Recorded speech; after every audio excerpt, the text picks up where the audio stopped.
A paz do Senhor, queridos. Estamos iniciando mais uma videoaula de seu canal EBD Fácil e Motivadora. E na aula de hoje nós estaremos comentando a lição de número 3 das lições bíblicas jovens, que tem como título A Realidade Bíblica do Pecado. Nós estamos dando prosseguimento aos nossos estudos bíblicos deste trimestre, o qual estamos comentando o tema o padrão bíblico para a vida cristã, caminhando segundo os ensinos das Sagradas Escrituras. E na lição de hoje, lição de número 3, comentaremos a realidade bíblica do pecado. Então vamos dar continuidade aos nossos estudos bíblicos deste trimestre, vendo a cada domingo o padrão bíblico para a vida cristã. E hoje estaremos focando na realidade do pecado.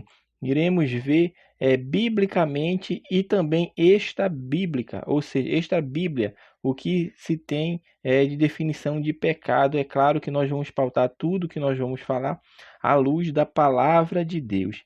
E o interessante de se notar nesta breve introdução que estamos fazendo aqui é que uma das características do cristianismo é o ensino de que o homem ele possui essa forte tendência, ele possui uma forte tendência a rejeitar o que é bom e praticar o que é mal.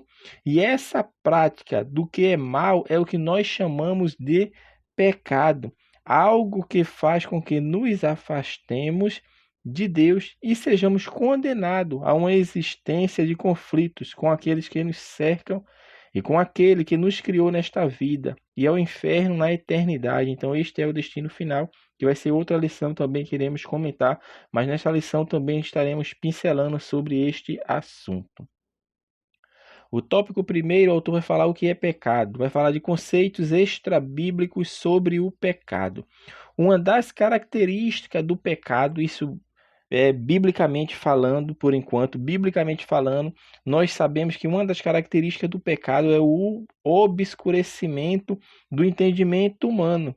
E o que isso significa? Isso significa que qualquer coisa que lhe seja dita e que corresponda a uma reprovação por seus atos errados poderá ser intelectualmente rechaçada por um coração orgulhoso. Ou seja, a Bíblia diz o que é pecado, mas o ser humano que está em pecado, ele tem o seu entendimento obscurecido e devido a isto, ele busca outros conceitos, outras concepções para tentar definir o que a Bíblia mostra claramente como pecado. Então, dentro deste ponto aqui, que vai falar sobre conceitos extrabíblicos, nós podemos falar da primeira corrente de pensamento, que é a que defende que o pecado é um mecanismo de opressão de um grupo de pessoas por outro, de tal forma que os oprimidos, de tal forma que se os oprimidos estiverem livres dessa opressão, não cometerão pecado. Então, nessa primeira classificação de pecado em conceito extrabíblico, é que o pecado foi um mecanismo criado para um grupo oprimir o outro, ou seja, para um grupo estar sempre debaixo de outro. Isso aqui é o conceito que eles têm. Então, nesta vertente, meu irmão, a pecaminosidade humana existe, mas é fruto de um produto da sociedade. Então, nesta vertente, eles falam sim, existe a pecaminosidade humana, mas existe unicamente como fruto de um produto da sociedade. Esta é a primeira corrente. Outra corrente ensina que ações como a violência, como o desejo sexual, não têm origem espiritual, e sim material. E eles falam que se o homem é fruto de uma evolução, esses elementos são traços de características animais passadas geneticamente. Outra vertente extra-bíblica para definir o pecado. E, por fim, existem outros teóricos e pensadores que falam que o pecado é uma ilusão a ser combatida por meio intelectual, pois para eles, se Deus não existe, logo A ideia do pecado, que é uma afronta contra esse Deus, também não deveria existir. Dentro desta concepção está justamente o que nós classificamos na aula passada como os ateus, ou seja, o ateísmo. Então, dentro desta terceira concepção extra-bíblica sobre o pecado, eles falam que isso é superado com a intelectualidade, com o conhecimento teórico, conhecimento secular, o conhecimento que adquire nos bancos das faculdades. Então, meu irmão, dentro deste tópico aqui, o que nós podemos observar é que a sociedade ela rejeita a ideia da existência do pecado como um mal que aflige a humanidade que deve ser combatido. Então, com isso, o que é que eles fazem? Atribui ao pecado mera percepção religiosa. Isso é uma percepção religiosa, uma percepção filosófica, não sendo, portanto, algo que deva fazer parte das preocupações dos homens. E tudo isto mostra apenas evidências de que o pecado, sim, ele tem poder de afetar o intelecto, ele tem o poder de afetar as ações humanas, e com isso ele distorce a capacidade de entender e aceitar as coisas espirituais. Então, este é o primeiro subponto. O segundo subponto vai falar sobre o conceito bíblico sobre o pecado. Nós falamos dos conceitos extra-bíblico em três correntes de pensamento, e agora vamos ver o que a palavra de Deus nos fala, porque é através dela que nós nos guiamos. Ela é o nosso guia, ou seja, devemos seguir o que a Bíblia preconiza. Então, dentro deste tópico aqui do conceito bíblico sobre o pecado, a Bíblia é muito enfática. Ela descreve o pecado como um ato de rebeldia contra Deus.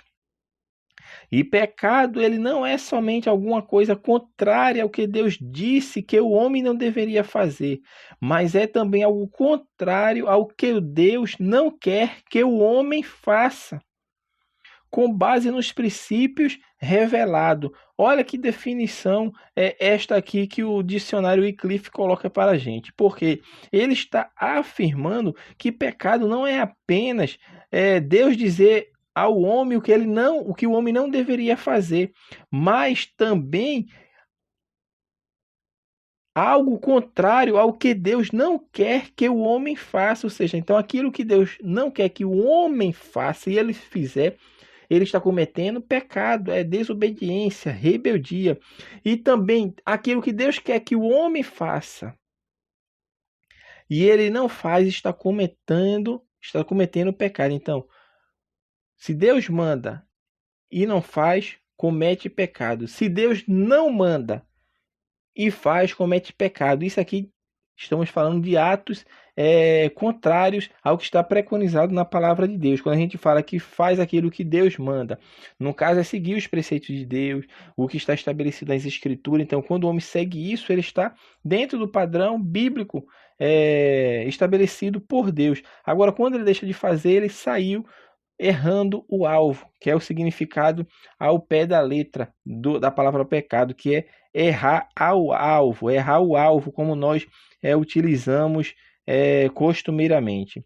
A origem do pecado. A origem do pecado é uma pergunta natural de se fazer, porque quando vai se falar de pecado, nós temos que saber como se deu a origem do pecado. Por quê? Porque é natural que queremos saber como as coisas surgiram. Desde objetos a grandes ideias. Isso é normal do ser humano trazer à sua mente perguntas tal como surgiu o pecado.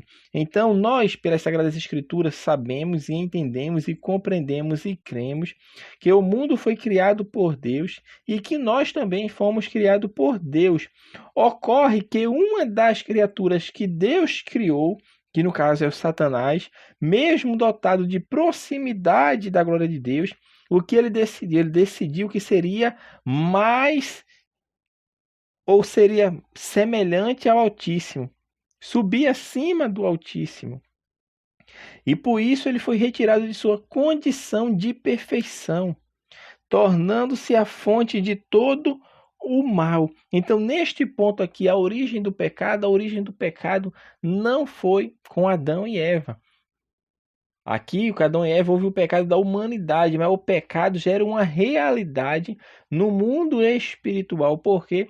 Porque uma das criaturas de Deus, ele é a fonte do pecado, é a origem do pecado, é a fonte do mal moral que hoje afeta todos nós, afeta o homem, a humanidade como um todo. O tópico 2, o autor vai falar sobre as consequências do pecado. O homem foi criado bom. Neste tópico aqui, ele vai mostrar a criação do homem no seu estado de perfeição. Tinha um relacionamento com o Criador, que Deus, a palavra de Deus fala que ele descia todo no final da tarde, ou seja, na viração do dia, para conversar com o homem. O homem ali estava em plena e perfeita comunhão com Deus, vivendo em um estado que nós chamamos de inocência, na qual eles não tinham consciência do mal, mas mesmo tendo sido criado sem perfeição alguma, o homem ele cedeu à tentação da origem do mal, ou seja, de Satanás. Quem tentou o homem e a mulher foi Satanás, ou seja, o originador do pecado, o originador do mal moral sobre a humanidade. Então, isto que nós estamos falando aqui, que o homem foi criado bom, foi criado bom. Entretanto, ele caiu na lábia, vamos falar assim, nas palavras enganosas do diabo, as meias verdades, que é mentira, não existe meia verdade, caiu nas mentiras proferidas por Satanás, e devido a isto ele se degradou, ou seja, que é o tópico segundo, o subtópico segundo, que fala degradação da raça humana, porque a humanidade ela pode até negar a existência do pecado, mas ela não pode negar a consciência de que estão errados quando cometem um pecado. Até aqueles que nós comentamos no início da lição, os conceitos extrabíblicos de pecado, até essas pessoas têm dentro de si os conceitos morais do que é certo e do que é errado. E quando ele comete algo de errado, ele sabe que está cometendo algo de errado. Então, meu irmão, aí, o ser humano ele sabe da existência do pecado, porque ele vive essa realidade. Então, meu irmão, se eles buscarem ser parecido com Deus, no caso Adão e Eva, que nós estamos falando aqui, dando prosseguimento do primeiro tópico, como foi criado bom, e aqui neste ponto, por quê? Porque se eles buscaram ser parecido com Deus, que esta foi a tentação lançada para a mulher e Adão, para Eva e Adão, vamos falar assim, de que eles seriam semelhantes ao Altíssimo, conhecedores do bem e do mal, ou seja, então o homem quando peca, ele estava buscando ser parecido com Deus, ele estava buscando conhecer o bem, ele estava buscando conhecer o mal, mas logo eles perceberam que a decisão que tomaram, incitados pelo maligno, lhe mostrou que o mal que desconhecia, agora este mal que eles desconheciam, dominava eles, se apoderou deles. Não conheceriam a diferença entre o bem e o mal como meros observadores, isentos de ser alcançados pela maldade. Eles levariam dentro de si aquelas moléstias e seus descendentes também. Então, devido à degradação da raça humana, o homem se tornou violento, ganancioso, assassino, desrespeitosos, doentes, insatisfeitos com o que possuem, criaram deuses para si, adoram esses deuses que criam para si, e nesses cultos eles degradaram a imagem e semelhança que tinham de Deus em si. E a degradação do mundo em que vivemos, para encerrarmos esse tópico, vai falar sobre como é curioso perceber, né, que o pecado ele não apenas afetou a humanidade, mas também o mundo em que nós vivemos. E Paulo escreve sobre isso, né, que a criação aguarda ser redimida, em Romanos 8, versículo 23. E por qual motivo? Por qual motivo? Porque a degradação da degeneração humana, ela afetou o mundo como um todo, ou seja, a terra que produzia apenas alimentos e coisas boas para o homem que estava ali, depois do pecado, o Senhor também falou que a terra iria produzir cardos e espinho, ou seja, a terra agora também ela sofreria, a terra vem sofrendo desde então com a destruição dos seus recursos, vamos falar assim. O homem ele destrói floresta, polui rios e tudo isso ocasionado pelo pecado, porque o ser humano mesmo, ele muitas vezes tenta melhorar o ambiente em que ele está, mas ele não consegue mudar a si próprio, ou seja, por isso nós vemos aí todos os dias o índice de poluição aumentando, o índice de produção alimentar aumentando, e isso faz com que a terra não descanse. Porque eu vou ali adubando a terra, colocando ali, forçando a terra a produzir cada vez mais.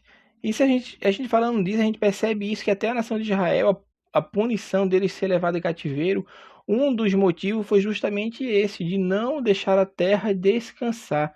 Durante o período monárquico, ou seja, que Israel foi governado por reis, um período de aproximadamente aí 490 anos, eles deixaram de cumprir justamente esse mandamento divino, que a terra tinha que descansar após 7 anos. E aconteceu o quê? Depois de 490 anos, isso não aconteceu.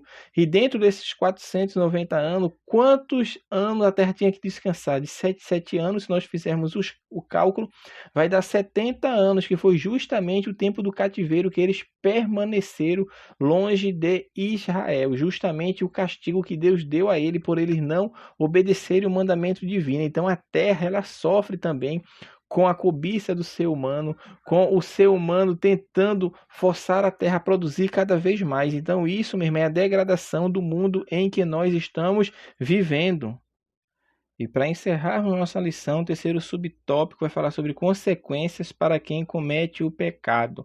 Vai falar das mortes física e espiritual. A primeira consequência do pecado é a morte espiritual, porque foi assim que aconteceu com Adão e Eva. Quando eles pecam, eles quebram esse elo, quebram essa comunhão que existia com Deus. E que o pecado faz? O pecado os afasta de Deus, porque quando eles são conhecedores do bem e do mal, eles percebem o seu estado de nudez e se esconde de Deus. Observe que Deus descia todos os dias na viração do dia para conversar com Adão e Eva, e eles estavam lá no ponto de encontro, na hora marcada para conversarem, ter um relacionamento com Deus.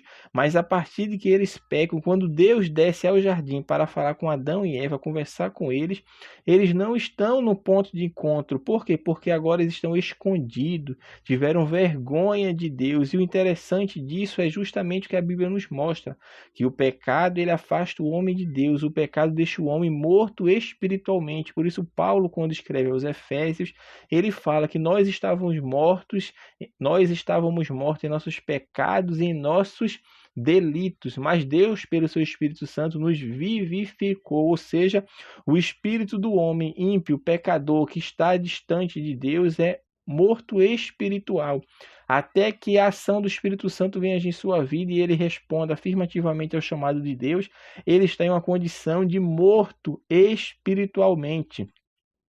E dando sequência à morte espiritual, adentrou a morte física. Por quê? Porque a morte física com certeza não seria uma realidade para a humanidade se o homem não tivesse pecado.